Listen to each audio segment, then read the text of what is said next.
Did you know that there's a cruise ship that holds a maximum of 36 passengers that sails on the Mekong River between Vietnam and Cambodia? If you did, then you must have seen our last video because this is day 2 on board our 7-day river cruise with Avalon Waterways. We're the Maxwells and we want to show you all a different side of cruising than what you might be used to. Just like yesterday, we have another 2 completely included and unique excursions today. The first one of the day is in Chau Dock and we are on our way to visit a fish farm. This part's pretty crazy, but in Vietnam, the favorite son of the farm gets to be the duck leader, and all these ducks will follow him around. They call him the Duck Boy. We briefly got to see this insane sculpture in the background, and I could not believe the size of it. On our way to the fish farm, we actually met a local fisherman and his wife who were catching food for their family. This guy was adorable. He was so funny when he held up a small fish, and everyone went crazy when he held up some bigger fish. What a way to spend a day on the water with your wife. This morning, our cruise director said something that may be my favorite travel perspective that I've ever heard. He said that we were travelers and not tourists. And the difference between the two is that a tourist simply visits a location,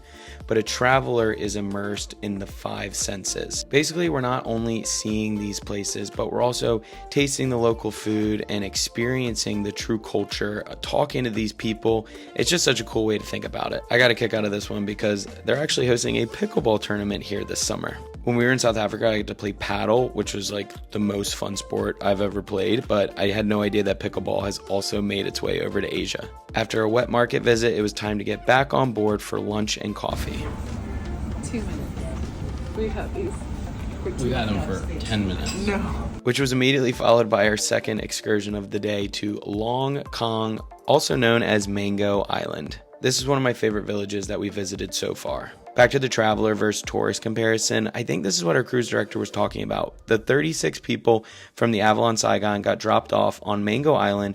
We were the only people here walking around this village, interacting with the locals, trying the fruit. This is just such a different experience from anything else we've ever done. One of our visits was to see this family that has been making silk and cotton for generations. They used to do everything by hand on this machine, but as their business has grown, they've been able to upgrade and actually get some powered machines. After we did some shopping to support them, the grandfather even followed us down to wave goodbye. After all that exploring today, it was time to relax, grab a cold beer, and have some of our snacks that we bought in Japan. I genuinely want to know what you guys think of this experience so far. It's definitely exceeded Courtney and I's expectations, but what do you think? Would you guys ever do a river cruise? I will say it's very different from even the other luxury small passenger cruise ships we've done like Explorer and Atlas, but it's so unique.